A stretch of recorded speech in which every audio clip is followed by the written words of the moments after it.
Hey guys, welcome back to the channel. Dino 3-Star Nomadic. I'm back in Perth at the moment. Going to be heading off to Thailand soon. Just put this video together to give you a bit of an idea of the things that I do to get ready for my trips away. Organising the flights, accommodation, whatnot. By the way, this is my little backyard. Got me fish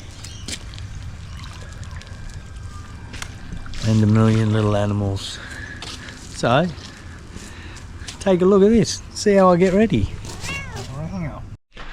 Hey guys, so here I am getting packed up a bit, so you can have, for those of you that, you know, want to have a bit of a look at what I carry. Vlogging, I try to go as light as I can, but with vlogging you need to bring stuff, so it's my little laptop here, card reader, which I sort of rig up through one of these so you can get a few different things onto it. Mate, I usually take one of these because you never know where the power points are and where, you know, whether it'll reach where the desk is, wherever you're working from. I used to take 4-point plug, but usually I get away with one of these now. This is a new one of these SSD card that I actually, when I come back every day, I go through the footage and I download it onto the SSD card there. But yeah, just spare batteries, stuff for that, you know, glasses, extra glasses, whatever. Earplugs mainly for on the plane. Now this here, cheap as, but you put one of these on the camera. I can't really show you, well I can show you the camera. This is generally what I use, just a basic little camera. Put this on it and it'll get rid of the wind. Cheapest, easiest way to do it. Okay, so often you'll see people, they'll be cruising along on a motorbike and you just can't hear what they're saying. So they look at all sorts of expensive ways to get around it. There you go, you can find them easily. Now this one here, which I bought in one of those big cheap kits that had a million things. Most of them you won't use, but they're worth getting when you start because there's a few things you get from it. You work out what you do want. So you can get braces and that which come around, you know, to set your camera on your chest, that sort of thing. This here I found, bear with me. This here I found, I can rig that up on there and it just sits basically on there like that, and it's just really good. You can walk around, you can wear it when you're on a motorbike. It's easy to get to, push on and off. That to me, which has cost next to nothing, has been the best buy I've had the whole time. I tell you what, when you're on a motorbike, it's just great. I see so many vloggers holding onto their camera. It's got to be dangerous. So yeah, maybe there's an option, and you can just pull it off really quickly and you can still film with it. Yeah, different adapters to whatever I'm doing. Goes on as a base to this camera when I'm in the water.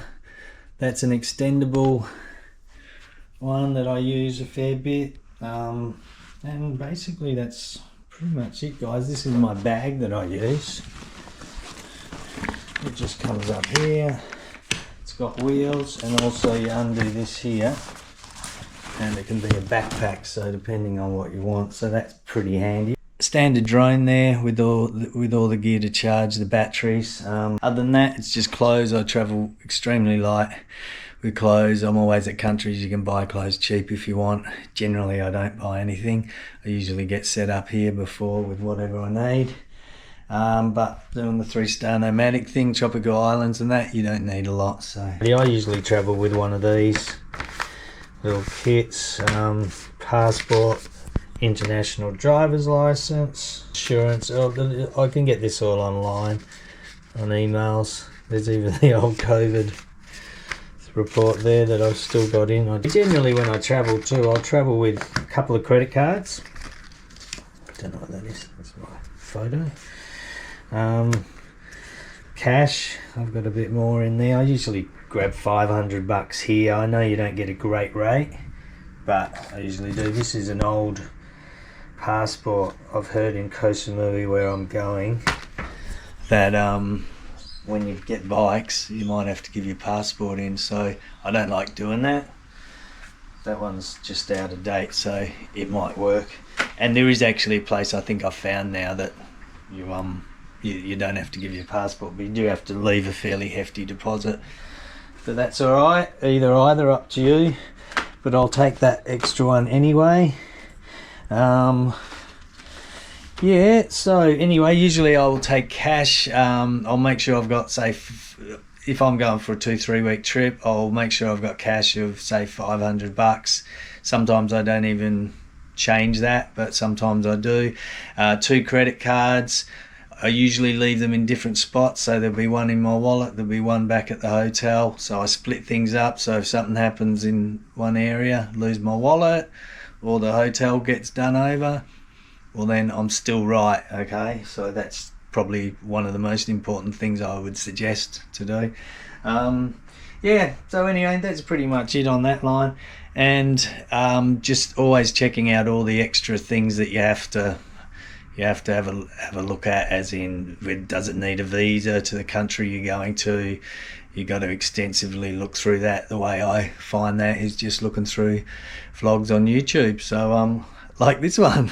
So, and this trip here at the moment, I can only take 10 kg on the plane with me, so that'll be the bag that you saw earlier. Also, I will then take maybe I might take another little backpack. I'll probably get away with it on Scoot, but depending on your airline. But I am allowed to say take that with me and the 10 kg in the bigger bag on the plane. I'm not putting anything under. So I'm going to have to be very light with this trip. Usually I will put one under the baggage because, 20 kg. However, even then, I usually have that at about 10 kg, but it allows me to take a bit more on board. So anyway, have I confused you? I've confused me. If I'm looking at doing a trip, it's pretty ridiculous the amount of time that I actually put into it. I will put a lot of time into just looking through maps and checking out. Obviously, I look at a hell of a lot of vlogs, study up a fair bit on it. So at the moment, where are we? Hotel there. So we're heading in this direction. This pickup here is actually really bad. So anyway, but I'll look through a lot on Booking. This is booking.com at the moment, actually. It's not maps, but yeah, I'll have a look. I'll look through a lot of different places. I'll then even sort of go to places like maps. Don't know where that is. There we go. Hotel, same place. And I'll look into it. I'll even on this, I can't seem to get down to the view that I want to on the road. I can actually on my computer. So sometimes I'll basically walk along the road, as you can these days, and see what the whole place looks like, and you can even go past the hotel that you're looking at, maybe booking into. At this stage, I've heard this little beach here is actually pretty cool, and I booked in just somewhere there. So yeah, but I do put a lot of work in just sitting on my laptop, sussing out things, working out how long it's going to take, how long the boat rides are, whether you have to get tickets early or late. So a lot of research I go into. I don't really think about it at the time because it's just something naturally I just really enjoy doing. So yeah, but really there is a lot. So maps, a lot, booking.com, absolutely.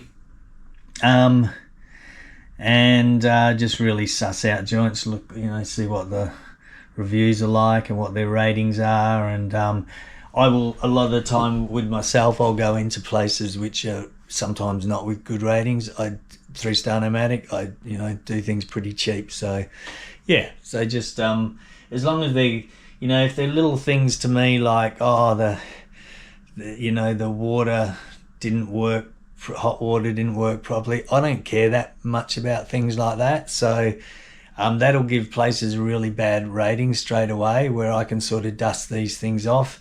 And I don't care if it's old even if it's not super clean, you know, as long as it's not filthy, I can sort of get around those things. So a lot of the time, places for me, I'm okay with them, and their rating may only be a 6 or a 7 where there's a lot of 8s and 9s, but you get a good price for them. And main thing with me, big room, don't care if it's old, got to have a fridge, because you know, after a hard day's work, you want to sit down and have a coldie on the deck. So this trip, this is where I'll be going. I'll be heading into Koh Samui, be having 3 days up in, I think it's Fisherman's Wharf or something up here somewhere. I'll have a look around Samui a bit, then over to Phang Nang,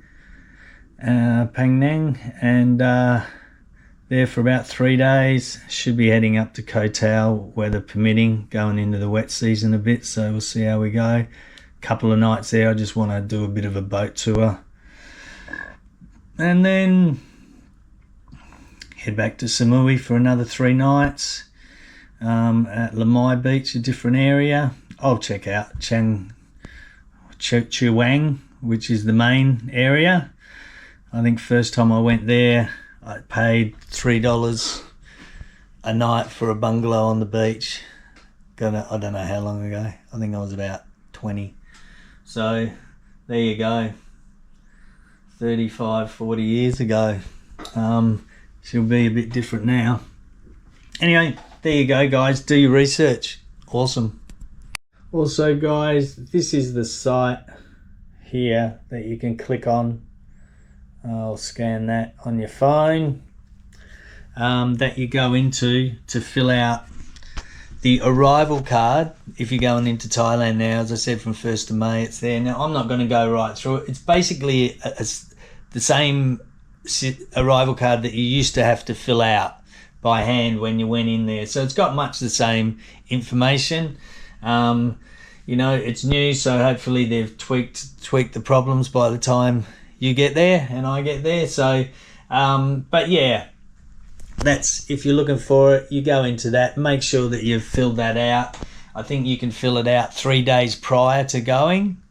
You will find things on YouTube which will show you exactly step by step how to go through that. I know we always say things are easy and sometimes they're not, so I don't want to say they're easy, but from what I've looked at, it tends to be pretty basic. Yeah. All right. Also, guys, airlines, well, booking your flights, it's just a matter of really checking up on things as well. So checking out, I go to Flight Centre, have a look, and sometimes I'll then see what flights are good in there. I may go through Flight Centre, I may go through booking.com sometimes, but a lot of the time I'll see a flight and I'll actually just go into that site. If it was a Scoot that was used, that I thought was a good flight in Flight Centre, then I will head to Scoot site, see if I can get it better. Yeah, you gotta really do your research on that as well. And it's not just the price, it's the checking out, you know, which ones, if you're going into KL, you know, you don't want to be there for 8 hours. You're probably better off being there 24 hours. Hey Bubs, how are you? My Bubba thought might just come in and say g'day. So it'd be 24 hours, you know, so you can have a look around, rather than an 8 hour. So I tend to usually be able to get things which are within the, you know, 2, 3, 4 hour period, which you can just go and sit down, have something to eat, and then head to your next plane. But anyway, connecting flights important. If you can get one that's direct there, that's great. On this trip, Koh Samui, it was hard to get. I found it difficult to get connecting flights at a good time, at the right price. So, but I managed in the end. I booked way in advance, so that might have helped me. But sometimes that doesn't matter either. Some people say 6 weeks out's a pretty cool sort of time to be looking at stuff like that. But I quite often book 8 months out. So anyway, whatever. Up to you. See you later. Up here, these are these little subscribe things I do whenever I get maybe 600 under there, maybe. Anyway, I put them all up there. So keep in mind, guys, if you can help us out, subscribe, like, say a comment, whatever it is. G'day mate, that'll do. Yeah, it really helps the channel out, but guys, it really does. So give us a hand there, and check out a few of my videos every now and then.